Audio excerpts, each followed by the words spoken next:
it, it's digital onboarding. It's our licenses to get the person set up. Got it. But to be fair, oftentimes that's waived in negotiation. Yeah. So, And there's a lot of confusion internally with people thinking the setup fee is the money that we use to repaint the walls at the end of someone's term, and that's not the case. And that causes a greater problem, operationally speaking, when there's a lot of work that needs to be done and the property doesn't have a retainer. it doesn't have like a slush fund or any kind of dog-eared money to do that. So, and then the service retainer, as long as there's no major repairs, goes back to the customer. So if salespeople are waiving, well, it doesn't matter if they waive the setup fee or not, because that money doesn't go to that. But that's just like a misconception that we debunked. That's good to know. And the service retainer is essentially like a down payment in that they give, or a security deposit, I guess? Yeah. Okay. So like if they leave and we pull one of the desks away from the wall and see there's a giant gash in the wall or whatever, they won't get it back. If they walk out the last month and they don't pay. Right. Or like if they overstay, like we have one customer who overstayed their welcome by 3 days, and we made a prorated rate for them overstaying their welcome, and we took it out of their service retainer, things like that. So far, have people painted walls and left, and we've needed to update? Ashley has But thankfully, the customer that's moving into it likes it, so they're keeping the colors, which is amazing. But yeah, we've had customers who've painted colors, and or like even in LA right now, we're trying to push a new customer into like accepting the idea paint that the customer previously had selected, which hopefully will happen. But if they decided, no, we don't want it on that wall, we want it on this wall, it's our policy that they get to choose. So then, it's the property that has to then repaint that wall to regular white and repaint this one to idea. Right. Okay. Yeah. Whew. Yeah. Okay, that's good to know. So this is kind of meaningless to us.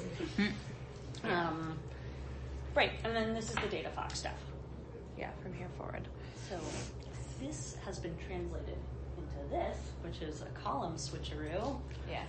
Oh, okay. And then basically, You have every customer lengthwise? Wow.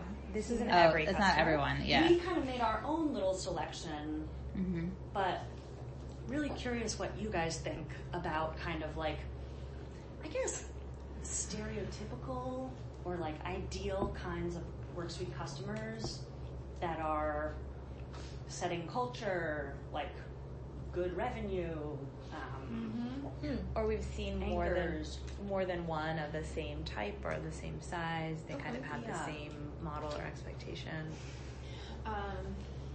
There's so much there that we could go into, I guess. Yeah.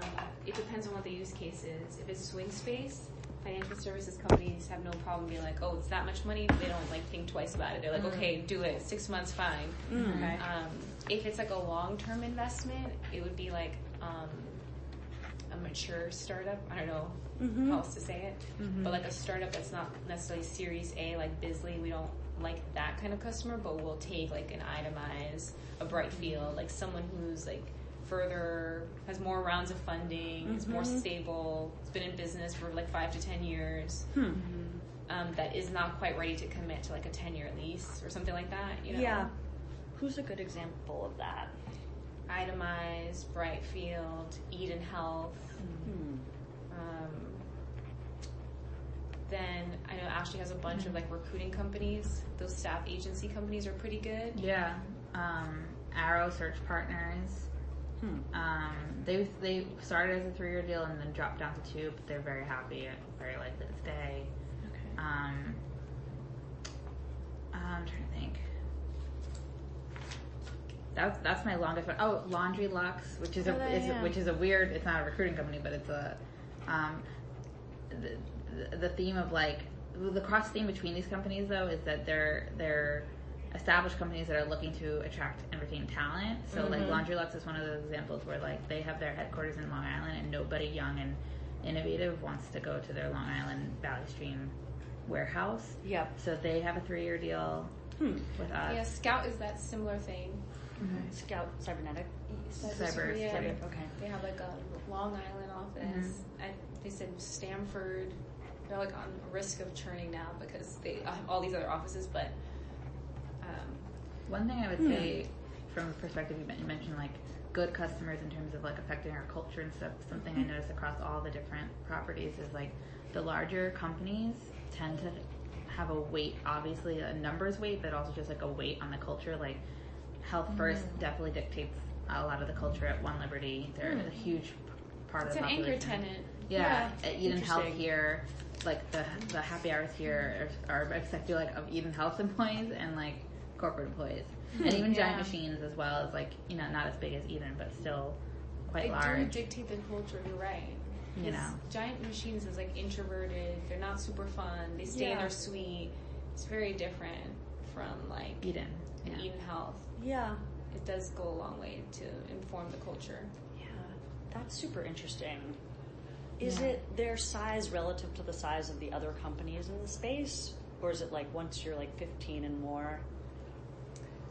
Probably relative to the other companies, right? Yeah, I mean, like using Health First as an example, like they're the big guys there. Innovisca's also big as well, but they're like, big. yeah, and they I think also help to dictate it. But like, it's nice when the big companies are aware of their weight on the culture and then try to foster a feeling of inclusivity. So like Health First, they often have like, and you could probably speak more to this as well, but I just know from being there that they, like, around the holidays, they did a potluck, and they opened it up to everybody, and now it's, like, something that property does often, where Health First started it.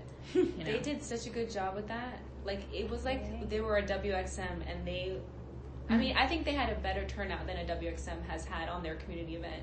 Wow. Because there is something to, like, if the member is saying, oh, I'm a member and I'm being proactive and I'm putting this event on, other members are like, oh, I should do it. It's not Convene telling me to do it. It's like something that feels like organic and homegrown. There's like that groundswell. But that potluck, was really successful.